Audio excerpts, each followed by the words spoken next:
Louisa Leland had the Winchester at her shoulder and the stranger dead in her sights before his horse had even come to a full stop in her yard.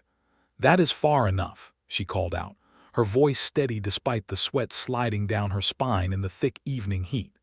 "Whatever you are selling, whatever notice you are carrying, you can turn that horse around and read it to somebody else." The man did not flinch. He sat his tired bay gelding with the loose, unhurried patience of someone who had been on the wrong end of a rifle before and intended to survive it again. Dust coated his hat brim and the shoulders of his coat, and a deputy marshal's star caught the last orange light of the day, pinned crooked over his heart as though he had fastened it in a hurry that morning and never thought of it since. "Ma'am, I'm not selling anything," he said. "I am Nathan Granger, deputy marshal out of Cedar Bend, and I am looking for a man named Tom Bellamy. I have reason to believe he passed this way, maybe stopped here for water." "Plenty of men pass this way," Louisa said. "This is a stage road. I do not keep a ledger of every soul who waters a horse at my well." "No, ma'am, but I expect you would remember one running from a murder charge." The word landed hard in the dry air between them. Louisa did not let her aim waver, though something in her chest tightened at the sound of it. Behind her in the barn, she knew Tom Bellamy was pressed flat against the wall behind the grain bin, and she knew that if this lawman heard so much as a shuffle of straw, there would be no talking him back onto that horse. "Murder," she repeated. "That is a strong word for a young man who has done nothing in my presence but split firewood and thank me twice for supper." Nathan Granger's eyes narrowed, not with suspicion of her exactly, but with the sharpening of a man whose work depended on reading faces the way other men read newspapers.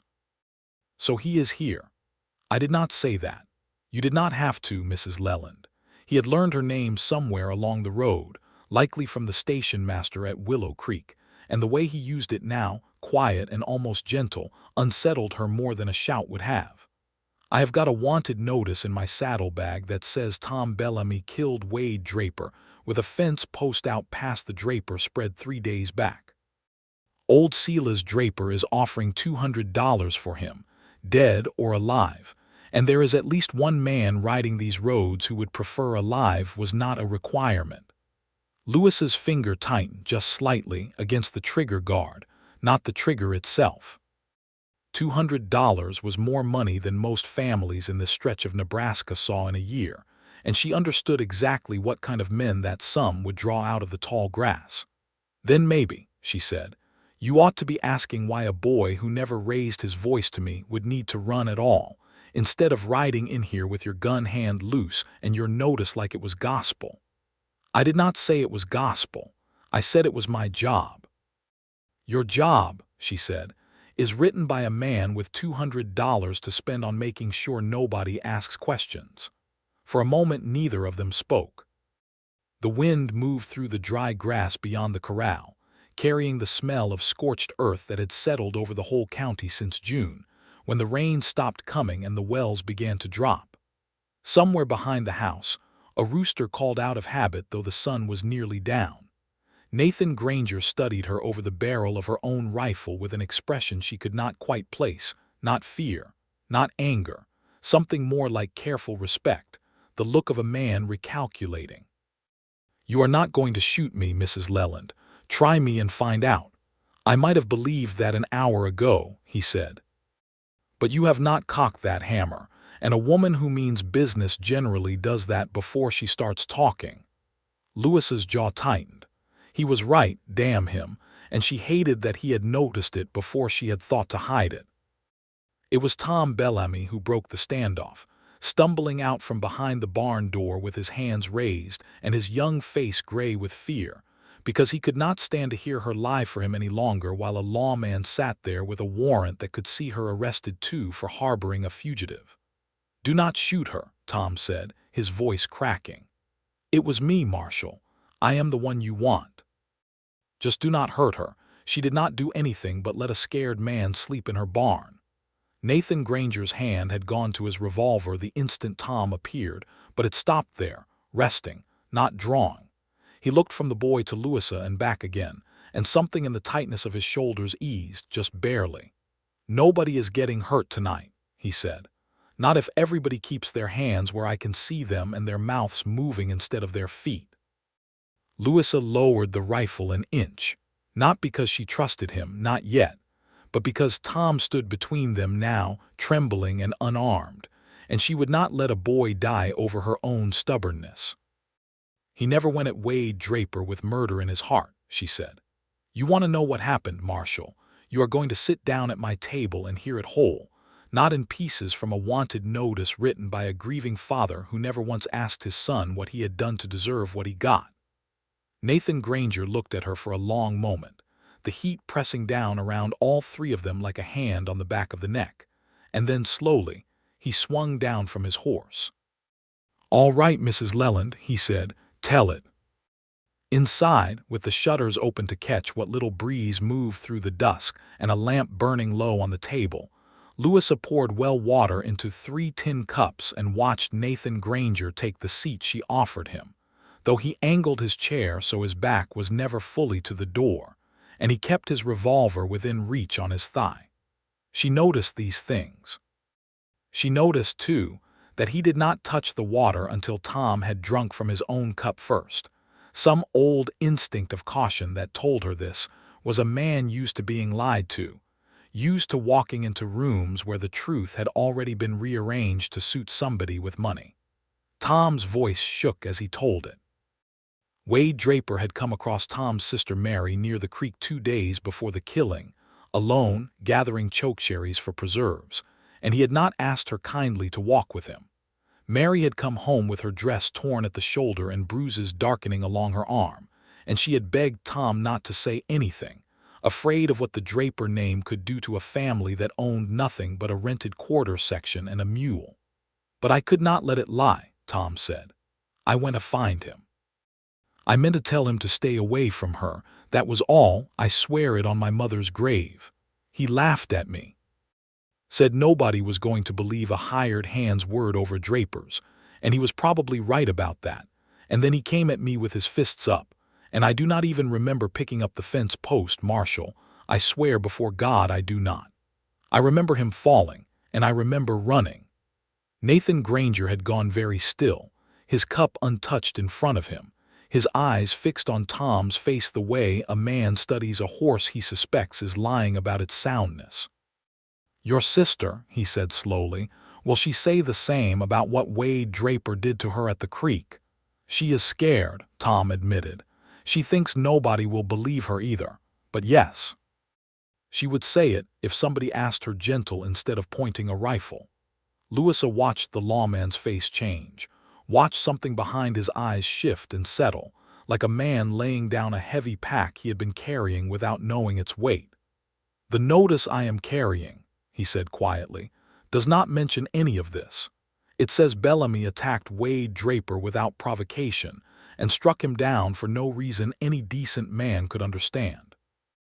It was written up by the county sheriff at Silas Draper's insistence, and it was written up fast, faster than I have ever seen a murder notice move. Because Silas Draper did not want anybody asking why his son needed killing," Louisa said. Nathan Granger did not answer that right away. He turned his cup slowly on the table, and when he finally looked up, there was something raw and unguarded in his face that Louisa had not expected from a man who wore fear like other men wore their hats. "I have been a deputy marshal 6 years, he said. "I have brought in men who deserved worse than what the law gave them, and I have brought in men I was not so sure about, and I told myself that was not my business, that the judge and the jury were paid to sort out the deserving from the undeserving, and I was only paid to bring bodies through the door. I am starting to think that was a coward's way of sleeping at night, Mrs. Leland." "Louisa," she said, before she quite decided to say it, "if we are going to sit at my table until midnight deciding whether or not you are going to hang a boy for defending his sister, you might as well use my given name." Something almost like a smile moved at the corner of his mouth, gone as quickly as it came. "Louisa," he said, testing the shape of it. "Then you had better call me Nathan, because I have a feeling this is not going to be settled tonight, and I do not intend to keep calling you Mrs. Leland while we ride together towards Cedar Bend." "Ride together," she repeated. "You have got a berth to attend on the far side of that town, do you not?" Station master mentioned it when I stopped at Willow Creek asking after Bellamy. Said the midwife had been sent for by a homesteader named Kessler, out past Cedar Bend, and that the roads were bad with the drought and worse with whoever drapers got riding them looking for reward money. Louisa felt a chill move through her despite the heat of the room. Sarah Kessler was near her time with a baby that had turned wrong in the womb weeks before, and the message that had come by Ryder that afternoon, before Nathan Granger had ever appeared in her yard, had said the pains had started early and hard. She had been readying her satchel when she heard hoofbeats and gone for the rifle instead. "I am taking Tom Bellamy to Cedar Bend to stand in front of Judge Pruitt," Nathan said, "because that is the law, and because I believe, having heard him and having heard you, that the law might actually do right by him there, if I bring the whole truth instead of just Sela's Draper's version of it. I cannot promise you that is safe. I cannot promise you Ezra Cole is not already riding this direction with Draper's money in his pocket and no interest at all in a fair hearing. But I would rather have you and this boy where I can see you both than leave you here for whoever comes next." Louisa looked at Tom, thin and frightened and not yet 20, at the way his hands trembled around his cup, and then at Nathan Granger, who had ridden into her yard with a rifle pointed at his chest and had not once raised his voice or reached for his gun in anger. "All right, Nathan Granger," she said. "We ride together, but I am bringing my rifle and I am not asking your permission for anything along the way." "I would not expect you to," he said, and for the first time that evening the ghost of a real smile reached his eyes. They left before first light, while the heat still held some memory of night in it, though by the time the sun cleared the horizon it was already pressing down like a hot iron on the back of the neck. Louisa drove her spring wagon with Tom Bellamy beside her, his wrists bound loosely at Nathan's insistence, a formality more than a restraint, since the boy had shown no sign of wanting to run since the night before. Nathan rode alongside on the bay gelding, rifle across his saddle, eyes moving constantly over the horizon in a way that told Louisa this was not the first time he had escorted a man through country where somebody wanted that man dead before he reached a judge. The land around them had gone the color of old bone. Corn stood stunted and curling in fields that should have been shoulder-high by late July, and the creeks that fed the stock ponds had shrunk to muddy trickles, forcing ranchers to drive their cattle miles for water that grew scarcer every week. Louisa had seen dry years before, but nothing like this, a summer that seemed determined to burn the whole prairie down to its roots and see what, if anything, survived. "You're well holding up?" Nathan asked, drawing his horse alongside the wagon as the morning wore on. "For now, I have got it rationed.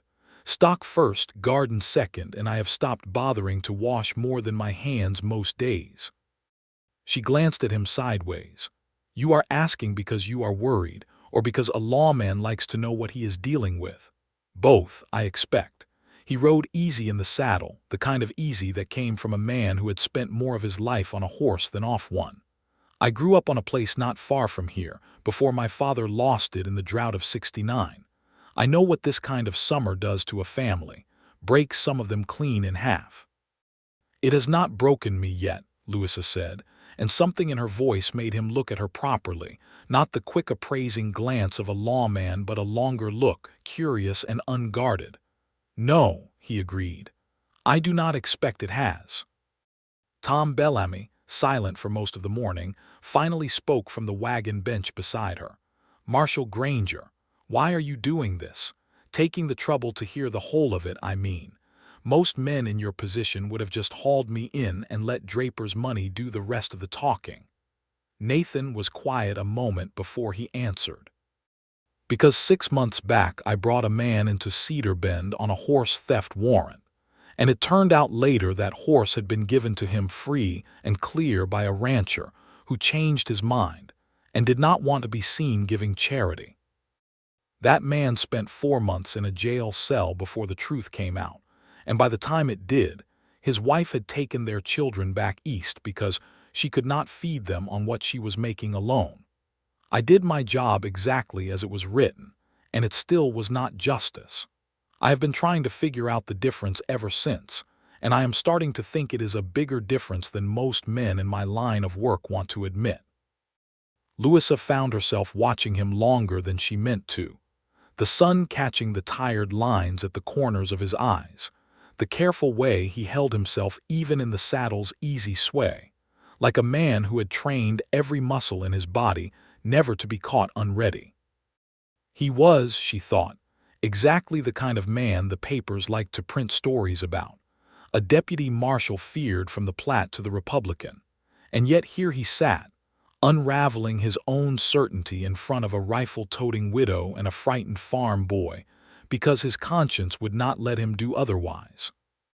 They stopped at midday beneath the meager shade of a cottonwood grove along a nearly dry creek bed, watering the horses from what remained of a shrinking pool and sharing hardtack and dried beef from Louis's provisions. It was there, while Tom slept fitfully in the wagon bed, exhausted from 3 days of running and fear, that the first sign of trouble reached them. A rider appeared on the ridge to the south, sitting his horse motionless for a long moment before wheeling away out of sight. "Ezra Cole," Nathan said, already reaching for his rifle, "or one of the men he has taken on. Draper does not send just one gun after $200. How do you know it was him and not some cowhand looking for strays? Because a cowhand does not sit still on a ridge studying 3 travelers and then vanish without a wave or a holler.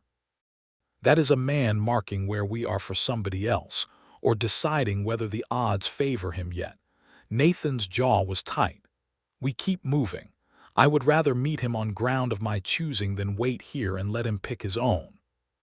They pushed on through the worst heat of the afternoon, the horses laboring, sweat darkening their flanks, the dust rising in a pale cloud behind the wagon that Louisa knew could be seen for miles in the flat, shimmering distance.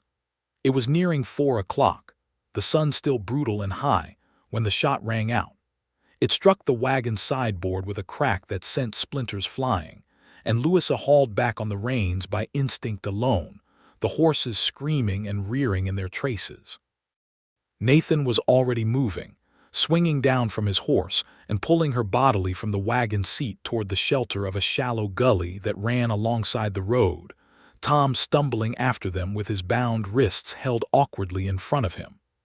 "Stay down," Nathan barked, and there was nothing gentle in his voice now, only the flat, hard command of a man who had been shot at before, and intended for none of them to be shot at successfully today. A second shot kicked up dirt inches from where Tom had been standing a moment before. Louisa, flat against the gully wall with her heart hammering, saw the rider then breaking from a stand of scrub oak perhaps 80 yards off, a lean man in a duster the color of dried mud, rifle already levering another round into the chamber. "Ezra Cole," Nathan shouted across the distance. "This man is in federal custody, riding to a lawful hearing. You put that rifle down or you will be the one standing in front of a judge next." The answer was another shot, closer this time, and Nathan returned fire not to kill, Louisa realized watching him, but to drive the man back, aiming for the dirt near his horse's hooves rather than the rider himself. Cole's horse shied and danced, and the man cursed loud enough to carry on the still, heavy air. $200 says otherwise, Granger," Cole shouted back. "Draper wants him dead, not delivered. Step aside and this does not have to touch you." "It already touched me the second you fired on a woman driving a wagon," Nathan called, and there was something in his voice, cold and final, that Louisa had not heard from him before. He fired again, and this time his aim found Cole's rifle stock itself, splintering it from the man's hands with a shot that made Louisa's breath catch at the sheer precision of it. Cole swore, wheeled his spooked horse, and spurred away in a spray of dust and gravel, disappearing back over the ridge as quickly as he had come. For a long moment none of them moved. Then Louisa let out a breath she had not known she was holding and found her hands were shaking, though her voice, when she spoke, came out steadier than she expected. "You could have killed him." "I could have," Nathan agreed, checking his rifle with quick, practiced hands before holstering it and helping her to her feet. But a dead bounty hunter raises more questions in Cedar Bend than a wounded one who runs home to report failure, and I would rather Draper hear that his hired gun could not do the job than have a body to explain to Judge Pruitt before we even get Tom in front of him. "You are thinking 3 steps ahead even with bullets flying," Louisa said, half in wonder, half in something warmer that she was not yet ready to name. "Somebody has to," he said, and though his tone was light, his hand lingered a moment at her elbow, steadying her, before he released it as though he had only just remembered himself. They pressed on more cautiously after that, Nathan scouting ahead at intervals, watchful for any further sign of Cole, but the man did not reappear that day. By early evening, they reached the crossing at Antelope Creek, where the stage road dipped down toward a wooden bridge that had, until recently, been the only reliable way across a ravine too steep and rocky for wagons to ford safely. What they found there stopped them cold. The bridge sagged in the middle, 2 of its central support beams cracked clean through, likely the work of a flash flood that had come roaring down from a thunderstorm somewhere upstream, even as the drought baked the surrounding prairie dry.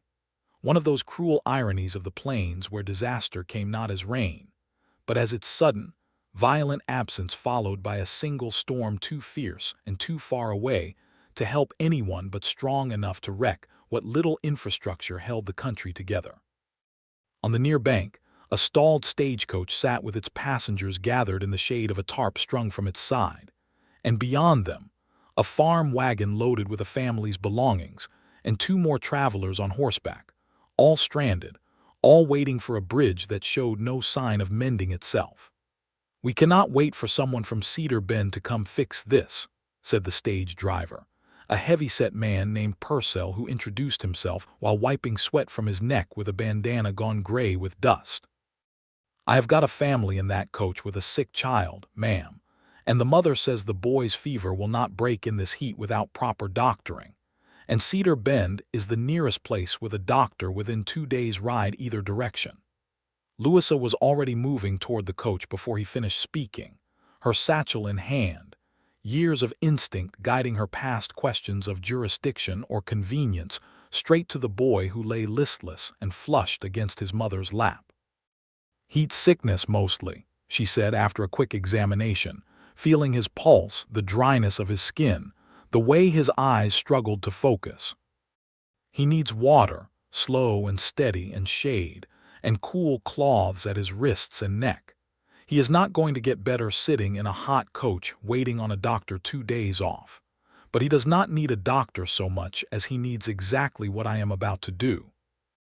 While she worked, coaxing sips of water past the boy's cracked lips and laying damp cloths against his fevered skin, Nathan had already climbed down to the ravine's edge to study the broken bridge, Tom Bellamy trailing after him, his bound wrists forgotten for the moment in the shared urgency of the crisis. "2 beams gone through," Nathan called up. "But the frame beneath is sound, and there is enough lumber in that wagon yonder." He nodded toward the stranded farm family's load. "If the Hendersons are willing to part with some fence posts and planking to shore this up enough to bear weight, at least enough for the coach and wagons to cross single file." It was Tom who spoke up then, something steadying in his voice that had not been there since the night he confessed his crime at Lewis's table. "I have done bridge work before, Marshal. My uncle built half the crossings on the Loop River before he passed. If somebody will cut me loose to use my hands proper, I can show you how to brace those beams so they will hold." Nathan studied him a long moment, weighing, Louisa thought, not just the practical value of the offer but something else, some silent question about trust that he seemed, at last, to answer for himself. "All right," he said, and drew his knife to cut the rawhide binding Tom's wrists. "But you work where I can see you, and you do not so much as look toward that tree line without telling me first." "Yes, sir," Tom said, rubbing his wrists, and there was gratitude in his face that went beyond the simple relief of freed hands. What followed was hours of hard, sweating labor in the last brutal light of the day, all of them pressed into service. The Henderson family sacrificing fence rails and porch planking from their wagon load, the stage passengers pitching in to haul and hold, while Tom, with a competence that surprised even Louisa, directed the placement of braces beneath the cracked beams, lashing them fast with rope and wire scavenged from every wagon present. Nathan worked alongside him, stripped to his shirt sleeves, his marshal's coat discarded on a fence post, muscles straining as he hauled a heavy crossbeam into place, and Louisa found herself glancing his way more often than the work strictly required, watching the play of effort and purpose across his face, the easy way he took direction from a boy he had arrested less than a day before because the boy knew something he did not. It was nearly full dark, the work almost finished, when Ezra Cole returned. He came with a second man this time, both of them on fresh horses, and they came fast, out of the deepening blue shadow of the ravine's far side, clearly hoping to catch the bridge crew unaware in the confusion of dusk and exhaustion. Louisa, checking on the fevered boy near the stagecoach, saw them first and shouted a warning that sent the Henderson children scrambling for cover beneath their wagon. Nathan spun from the half-finished brace, rifle coming up, but Cole's companion was already closing on Tom, who stood exposed on the bridge itself with a coil of rope still in his hands and nowhere to run. The man swung down from his horse mid-stride, tackling Tom hard against the damaged railing, and for one terrible moment the whole structure groaned and shifted beneath their combined weight, the cracked beam beneath them bowing dangerously. "Nathan!" Louisa's voice cut through the chaos, and she was already moving, not toward safety but toward the bridge, her rifle raised. Cole fired at Nathan, forcing him to dive behind the stalled stagecoach for cover, and in that instant, with Nathan pinned and Tom struggling against a man twice his size on a bridge that might give way beneath them at any moment, it was Louisa who acted. She fired once, deliberately, into the dirt beside Cole's horse, spooking the animal into a rear that sent Cole's second shot wild, and in the same motion she was scrambling down toward the bridge itself, shouting for Tom to roll clear. The beam gave way with a splintering crack just as Tom's attacker lunged for him again, and the man's own weight betrayed him, one leg punching through the weakened planking, his balance lost entirely. He scrabbled at the railing, found no purchase, and Louisa, reaching the bridge's edge in the same heartbeat, grabbed a length of rope Tom had abandoned and threw it toward Nathan, who had broken from cover the moment Cole's shot went wide and was sprinting toward the struggling men. "Catch it," she called, and Nathan's hand closed on the rope even as his own footing slid on the loose gravel of the bank, his body pitching dangerously toward the ravine's edge. For one heart-stopping instant Louisa thought he would go over with the falling man, and without thinking, without weighing the danger to herself at all, she threw her weight backward on the rope's other end, bracing her boots against a fence post driven deep into the earth for exactly this purpose an hour before, and held. The strain nearly tore her arms from their sockets, but it was enough. Nathan found his footing, hauled the rope taut, and between them they dragged the flailing bounty hunter back up onto solid ground, where Tom, breathing hard but unhurt, pinned the man's arms with the same rope that had saved him only moments before. Cole, seeing his partner captured and his own horse still skittish from Louisa's warning shot, wheeled away into the darkness without another word, abandoning his companion to whatever justice awaited him in Cedar Bend. For a long moment afterward nobody spoke. Nathan stood at the bridge's edge, chest heaving, looking at Louisa with an expression she could not quite read in the failing light, something between disbelief and a kind of wonder that made her suddenly, acutely aware of how close they were standing, how her hands still trembled from the strain of the rope, how his had come up, without either of them quite deciding it, to steady her shoulders. "You could have been thrown clear off that bank," he said, low. "So could you," she answered. "Seemed like somebody ought to hold the other end of that rope." Louisa, Her name in his mouth carried a weight it had not held before, roughened by adrenaline and something else entirely. I have worked with a lot of men I would trust to hold a line like that. I'm not sure I have ever worked with anyone who would throw themselves down a ravine bank to do it without a second's hesitation.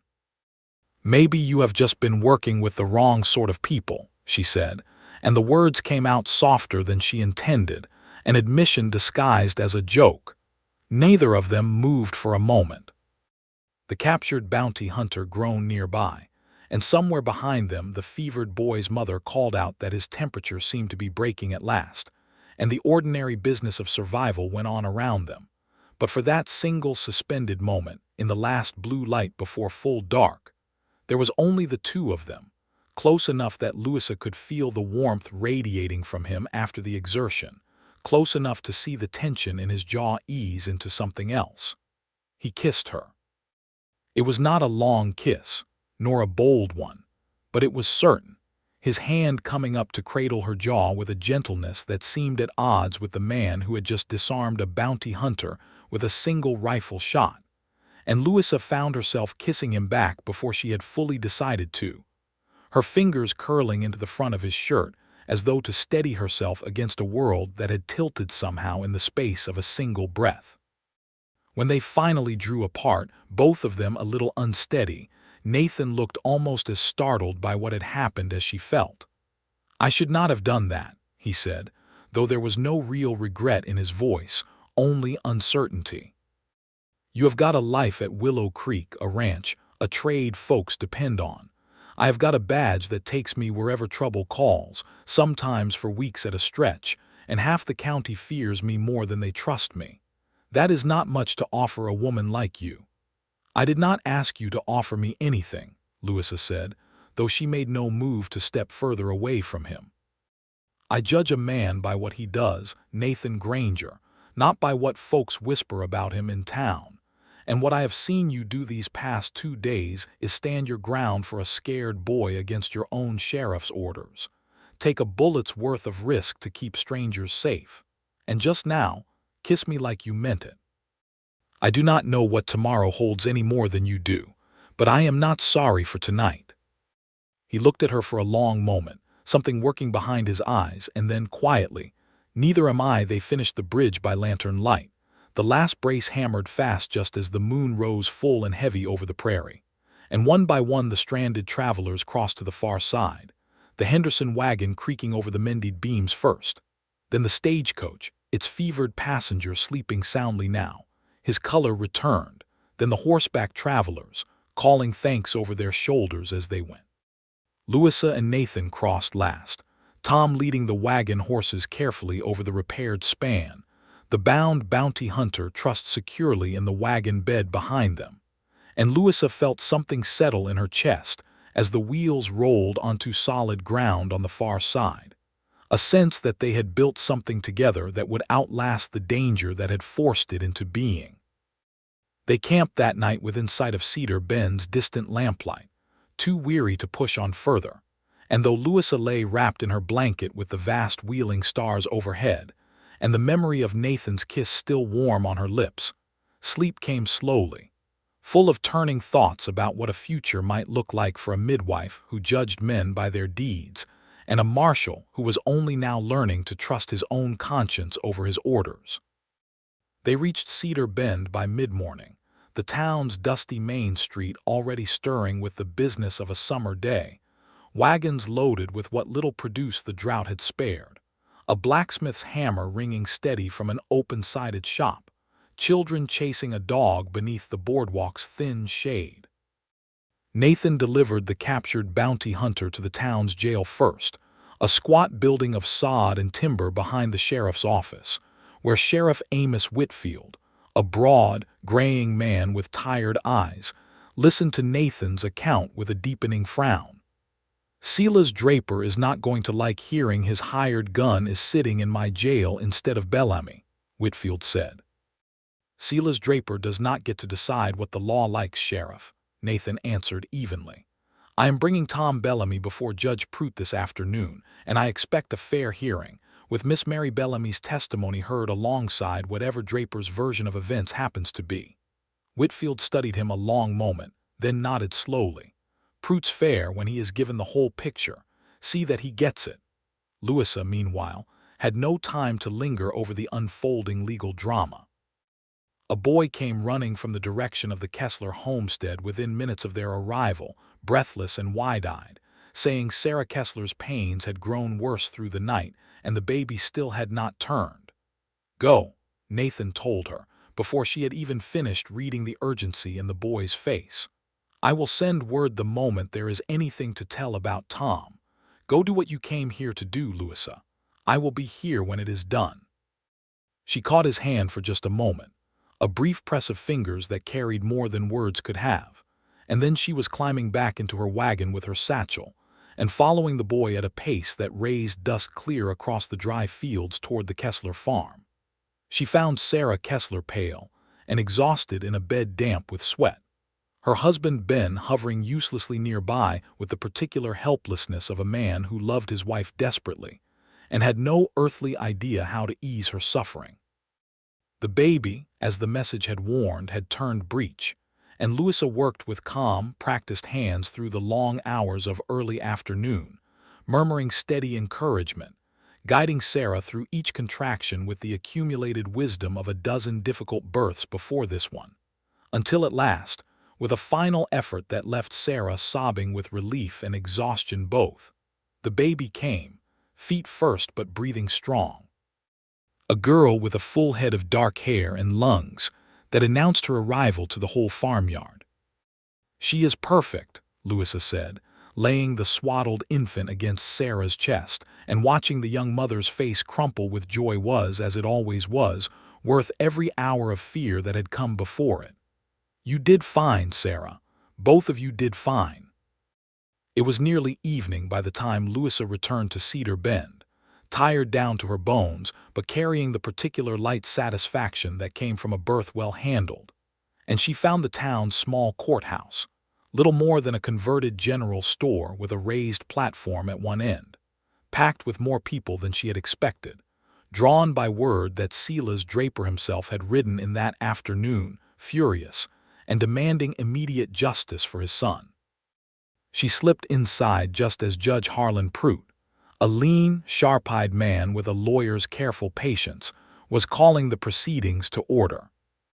Nathan stood near the front, his marshal's star catching the lamplight, and beside him, pale but steady, stood Tom Bellamy. Across the aisle, Silas Draper sat rigid with grief and anger, flanked by two hard-faced hands who eyed the room like they were still deciding whether the law would be allowed to finish its business uninterrupted. "This hearing concerns the death of Wade Draper," Judge Pruitt began, "and whether the accused, Thomas Bellamy, acted in cold-blooded murder as this county's wanted notice describes, or in some lesser or justified circumstance. Deputy Marshal Granger, you have requested this hearing be broadened beyond the original charge. Explain yourself." Nathan stepped forward, and Louisa watched him with her heart in her throat, knowing what it might cost him, professionally, to stand here and contradict the very notice he had been sent to enforce. "Your Honor, the wanted notice I was given describes an unprovoked attack.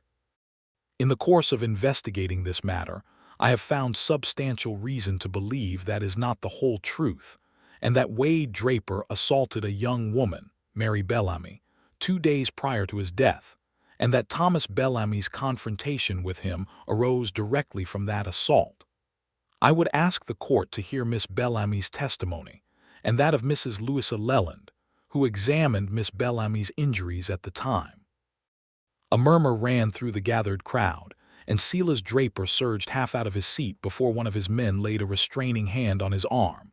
"This is a lie meant to besmirch my son's memory," Draper snarled. "Wade is not here to defend himself against such filth." "No," Judge Pruitt said mildly.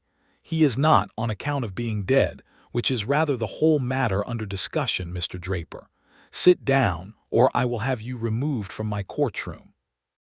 Mary Bellamy, when called forward, was trembling so badly Louisa moved to stand beside her, a steadying presence, and gave her account in a small but unwavering voice, describing the encounter at the creek with a plainness that carried more weight than any dramatics could have.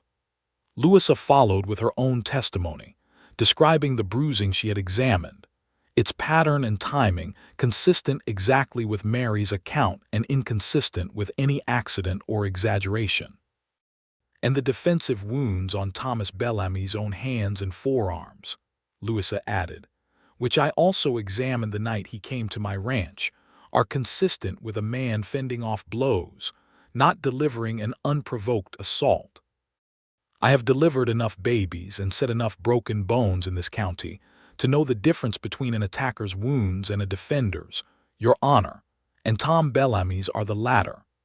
Silas Draper's face had gone ashen, his fury draining into something closer to bewildered grief as the picture assembled itself before the whole town. When Judge Prout finally asked if he had any response, the old rancher sat silent for a long moment, his hands trembling in his lap. "My son," he said at last hoarsely, "was not always a gentle man. I knew that. I did not want to know it as well as I did." He did not look at Tom or Mary as he spoke, but something in his posture had collapsed, the righteous fury gone out of him like air from a punctured bladder. I wanted somebody to pay for losing him. I did not stop to ask whether the man I wanted to pay was the man who deserved it.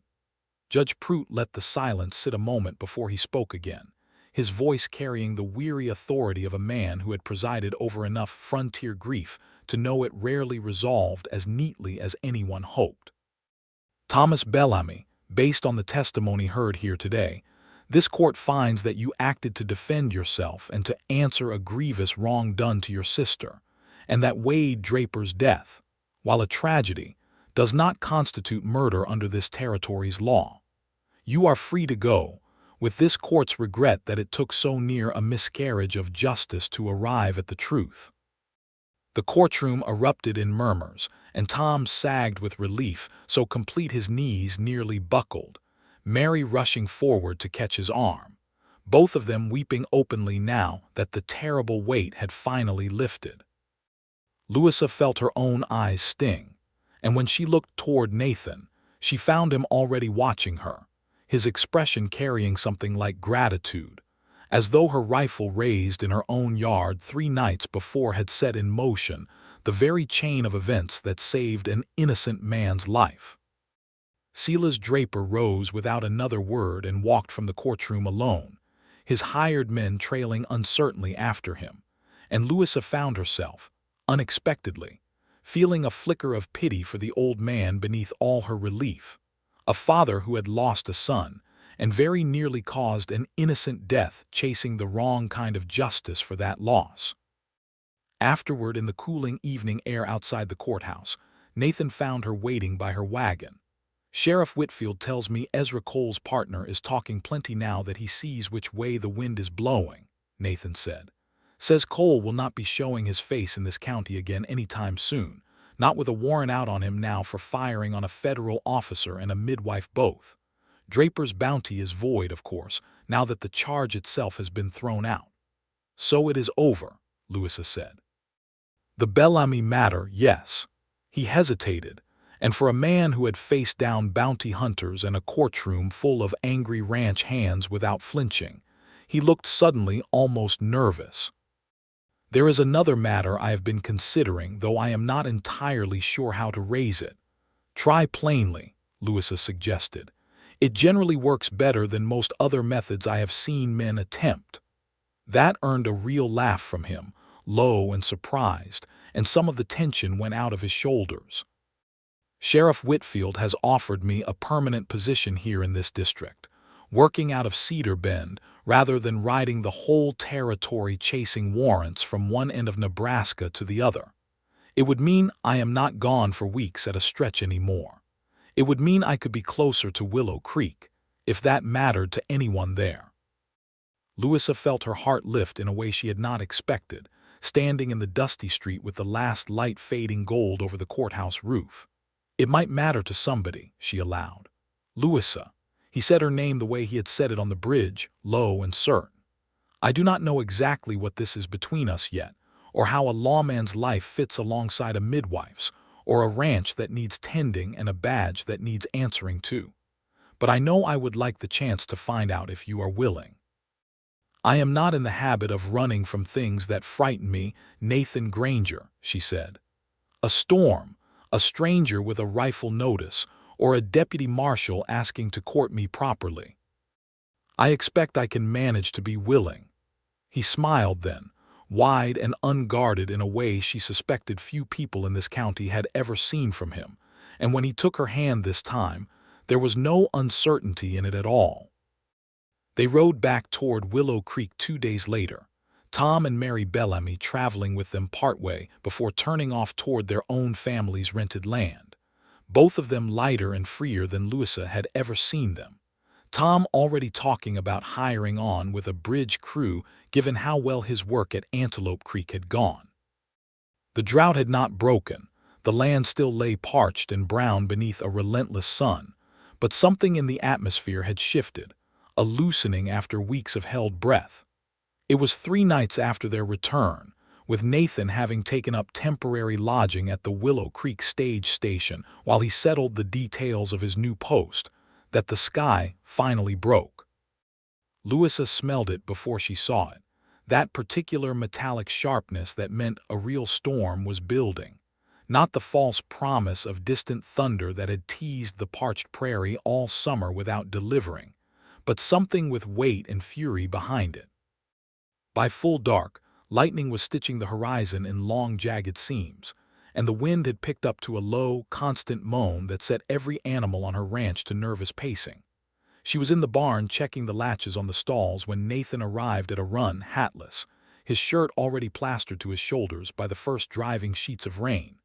"This is going to be a bad one," he shouted over the rising wind. I saw the wall cloud coming in from the station porch, black as pitch and moving fast. "We should get you and the stock into the storm cellar." "Not until every animal in this barn is secured," Louisa shot back, already moving to the next stall, hauling a frightened mare's lead rope steady with hands that did not shake despite the thunder now cracking directly overhead. "I have lost too much to this drought already to lose a horse to a storm I can still do something about." He did not argue further, only fell into step beside her, working stall by stall, checking latches, calming the terrified animals with a low, steady voice while the storm outside grew from moan to shriek. Hail began to hammer the barn's roof, small at first, then larger, a violent drumming that made the horses scream and rear against their ties. A gust tore loose a section of the loft door, sending it slamming and banging until Nathan wrestled it closed and lashed it fast with a length of rope, his hands bleeding from splinters he did not seem to notice. It was in the midst of that chaos, with lightning turning the whole yard white every few seconds and the wind screaming around the barn's timbers like something alive and furious, that a stray ember from the toppled lantern Louisa had been carrying caught in a pile of loose straw near the door, flaring up fast despite the driving rain outside. "Fire!" Louisa shouted, and Nathan was already there, beating it out with his own coat, stamping the last of it into the dirt floor while she dragged the nearest water barrel close enough to douse the smoldering remains, both of them coughing in the acrid smoke, hearts hammering. When the immediate danger had passed, they stood together in the barn's dim shelter, soaked through, exhausted, the storm still raging outside with no sign of relenting, and Louisa felt something crack open in her chest, all the fear and strain of the past days finally finding release. She was not crying exactly, but her breath came ragged, her hands trembling now that there was a moment's pause to notice it. Nathan pulled her against him, careful of her still shaking hands, and held her there while thunder rolled overhead and hail gave way slowly back to rain. "You are allowed to be frightened," he said quietly against her hair. "Even you, Louisa Leland. Being frightened is not the same as being broken." "I know that," she said, muffled against his soaked shirt. "I have just never had anybody standing close enough to say it to me before." They rode out the worst of the storm in the barn, wrapped in a horse blanket, listening to the rain finally settle into a long, steady, soaking rhythm that Louisa recognized, even through her exhaustion, as the first real relief the parched land had seen in 2 months. By the time the eastern sky began to gray with the first hint of approaching dawn, the wind had died to a gentle, cool breath, and the worst of the storm had passed on to trouble whatever unlucky stretch of prairie lay beyond them. Louisa walked out into the yard as the sky lightened, mud sucking at her boots, the air washed clean and cool for the first time in weeks. The barn had held. The stock had held. She herself, soaked and exhausted and bone-weary, was still standing, and around her the storm-battered ranch, though scarred with broken fence rails and flattened garden rows, remained fundamentally, stubbornly whole. She lifted her face to the retreating clouds, to the last flickers of distant lightning marching away toward the eastern horizon, and though there was no one but Nathan there to hear it, she said it anyway, the words rising up from somewhere deep and old inside her, forged through a long, hard summer of drought and danger, and a love she had not expected to find in the middle of it all. "You think this ranch will break me," she said, quiet but fierce, to the retreating storm. "I have buried a husband, and I have weathered more dry summers than I care to count, and I stood a rifle on a lawman not a week past and lived to see him become the best thing that has happened to me in years. You are not the first hard thing I have faced, and you will not be the last, but I am still standing, and I mean to keep standing long after you have blown yourself out over somebody else's land." Nathan, coming up beside her with 2 cups of coffee he had somehow managed to brew over the barn's small emergency stove, handed her one without a word, and together they watched the sun break fully over the eastern horizon, gilding the wet grass and the mud-slicked yard and the battered but unbroken fence line in a light so clean and gold it seemed to wash the whole hard summer away. "I have got a confession," Nathan said after a while, sipping his own coffee. "I rode into this yard 4 days ago, fully prepared to arrest an innocent man, because a piece of paper told me to. I am not sure I would be the man standing here now, drinking coffee and watching the sunrise with you, if you had not had the nerve to put a rifle on me and make me stop and think. I am not sure I would have had anywhere near as fine a homecoming this morning if you had not had the sense to listen once that rifle was lowered," Louisa said. "I judge men by what they do, Nathan Granger, not by badges or reputations or wanted notices. What you did all through this whole ordeal was choose to find the truth even when the easy path lay in the opposite direction. That is not nothing. That is, I think, most of what love is built from when you get right down to it."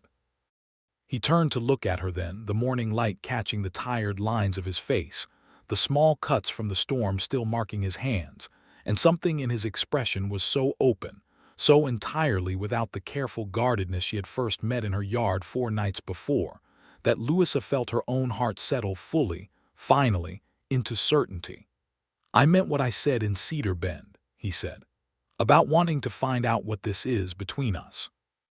I do not have much to offer beyond a badge that will keep me busy some weeks and a heart that is, I am fairly sure, already spoken for. But if you will have me, Louisa Leland, I would like to spend a good deal more mornings finding out the answer to that question, right here, watching the sun come up over this ranch of yours. It might be our ranch in time," Louisa said, "if you are serious about staying in this district instead of chasing warrants clear to the Wyoming line." "I am serious," he said. "I have never been more serious about anything in my life." She set down her coffee cup on the fence rail and closed the distance between them, and this time when they kissed, there was none of the charged uncertainty of the bridge, none of the questions that had followed it. There was only the quiet, settled certainty of 2 people who had tested each other against fire and flood and gunfire, and found, in the end, exactly what they had needed all along. The drought broke fully in the days that followed, the rains returning with the ordinary generosity of a Nebraska autumn easing in early, greening the parched fields, filling the wells back toward their proper levels, easing the tempers that months of dry heat had frayed raw across the whole county. Tom and Mary Bellamy settled into steady work, Tom's skill with bridges and beams earning him steady hire with the county road crews. Mary slowly regaining the confidence that Wade Draper's cruelty had stolen from her. Silas Draper, humbled and diminished by grief and by the truth he had finally been forced to face, kept largely to his own land after that, though word reached Willow Creek that he had quietly settled a sum of money on the Bellamy family. An apology offered the only way he seemed to know how to offer one. Nathan Granger took up his post in Cedar Bend that autumn, riding out to Willow Creek most weeks, sometimes for the length of a single supper, sometimes for days at a stretch when his duties allowed, and Louisa continued her work as the district's midwife, called out across the same prairie roads that had once carried her toward danger and now, increasingly, carried her toward a life she had never quite let herself imagine before that first rifle stood raised in her yard. They were married the following spring, in a small ceremony at the Willow Creek stage station with the whole scattered community in attendance, Tom Bellamy standing witness for Nathan, Mary, and Sarah Kessler, her breech-born daughter now a sturdy, laughing infant, standing beside Louisa. The ranch that had weathered drought and storm and fear stood green and thriving around them that day, its fences mended, its well running full, its future at last, no longer something to be defended alone. Louisa Leland became Louisa Granger that afternoon, though she kept her rifle cleaned and ready above the mantel all the same, a reminder, she liked to say, that a woman's strength and a woman's love were never meant to be opposites, only two halves of the same steady heart. And on quiet evenings, when the prairie wind moved soft and warm across the grass, instead of screaming with drought or storm, she and Nathan would sit together on the porch of the ranch house that had nearly broken her, and never had, watching the sun go down gold and easy over land that had finally, after everything, learned to hold them both.